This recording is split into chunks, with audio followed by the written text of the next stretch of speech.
السلام علیکم فرینڈز، امید کرتا ہوں کہ آپ سب خیریت سے ہوں گے۔ آج کا میری بات کا جو ٹاپک ہے وہ ہے تربیت کے متعلق، بچوں کی تربیت کے متعلق۔ ہمارے معاشرے میں یہ بہت بڑا المیہ ہے کہ ہم بچوں کی تربیت جو ہے وہ اچھی طرح سے نہیں کر پاتے۔ کل مجھے ایک دوست ملے تو وہ بتا رہے تھے کہ ان کے محلے میں کوئی بچہ تھا تو اس کو کوئی غلط حرکت کرتے ہوئے ان کو دیکھا، اس نے بچے کو انہوں نے دیکھا تو بچے کو جو ہے کہتے ہیں میں نے اس کو اپنے پاس بلایا اور جس طرح ہم اپنے بچوں کو سمجھاتے ہیں، مطلب تربیت کرنے کی کوشش کرتے ہیں، اس طرح کہتے ہیں میں نے اس کو سمجھانے کی کوشش کی بچے کو۔ تو اتفاق سے جب مطلب میں کہتا ہے بچے کو سمجھا رہا تھا تو عین اسی وقت جو ہے وہ بچے کا والد وہاں پہ پہنچ گئے۔ تو میری بات ختم ہوئی تو وہ اس کے والد صاحب بھی یہ بات سن رہے تھے، تو اس کے والد صاحب بچے کو کہتے ہیں دیکھا بےعزتی کروا لی نا آپ نے۔ تو یہاں پہ یہ بہت بڑا جو ہے وہ فیکٹر ہے کہ ہم بچوں کی تربیت کرنے کے حوالے سے بہت زیادہ جو ہے بیکورڈ جا رہے ہیں۔ اب ہونا تو یہ چاہیے تھا کہ وہ اس کو بچے کا جو والد تھا وہ کہتا کہ بیٹا انکل کی بات جو ہے غور سے سنو اور اس پہ جو ہے عمل کرنے کی کوشش کرو، لیکن اس کا بالکل الٹ ہوا۔ تو یہ مطلب کہ ہمارا ایک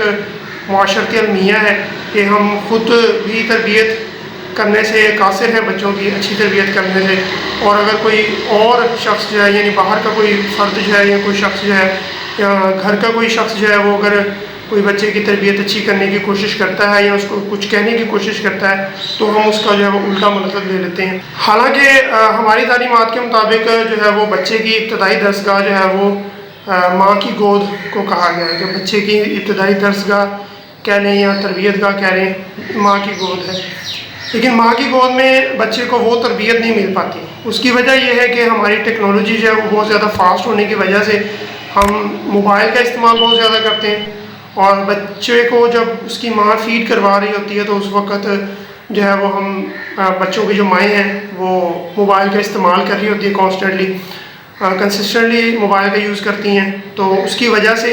بچے کی جو ہے وہ مطلب کہ تربیت تو ہو نہیں پاتی، لیکن وہ انٹرٹینمنٹ کی طرف جو ہے وہ بہت زیادہ راغب ہو جاتا ہے،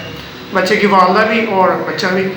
تو پھر جب بچہ اپنی کھیل کود کی زندگی میں پہنچتا ہے تو باہر کے ماحول میں اس کو جس طرح کی بھی چیزیں ہوتی ہوئی نظر آتی ہیں یا کام ہوتا ہوا نظر آتا ہے، یا جو موبائل کے اوپر جو کچھ وہ دیکھتا ہے وہی کچھ وہ بننے کی کوشش کرتا ہے۔ لیکن ہم جو ہے وہ اسلامی تعلیمات کے مطابق ہم یہ کوشش نہیں کرتے کہ بچوں کی اچھی طرح سے تربیت کر سکیں،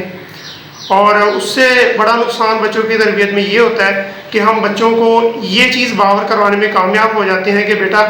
باہر کا کوئی شخص اگر آپ کو کچھ کہے تو آپ نے آ کے مجھے بتانا ہے، مطلب اگر کوئی اچھی بات کہہ دے تب بھی آپ نے مطلب اس کے اوپر تو عمل ہی نہیں کرنا، ٹھیک ہے۔ اور اگر کسی کو آپ کے بچے کی تربیت کرتا ہوا آپ دیکھ لیں گے تو وہ ڈیفینیٹلی پھر آپ کو اور زیادہ برا لگے گا کہ اس نے میرے بچے کو یہ کہا کیوں ہے جی، یہ مطلب کہ کیوں کیا اس نے میرے بیٹے کے ساتھ یا میرے بچے کے ساتھ، ٹھیک ہے۔ اس لیے ہوتا کون ہے کہ یہ کہنے والا، ٹھیک ہے۔ تو بچے کی جو ابتدائی درسگاہ تھی وہاں سے تو اس کو تعلیم و تربیت ملی نہیں،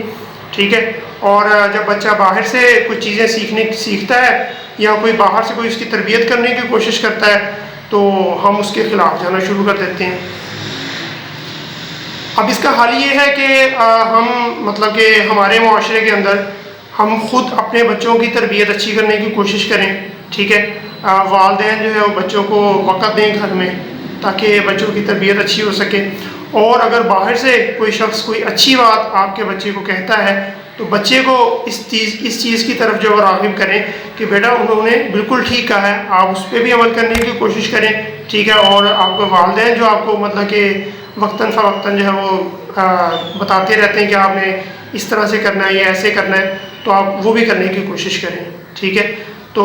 امید کرتا ہوں کہ بچوں کی تربیت کے حوالے سے آپ کو میری آج کی ویڈیو جو ہے وہ پسند آئی ہوگی۔ ہماری چینل کو جو ہے سبسکرائب کرنا نہ بھولیے گا، اور ویڈیو کو لائک اور شیئر ضرور کیجیے گا۔ والسلام۔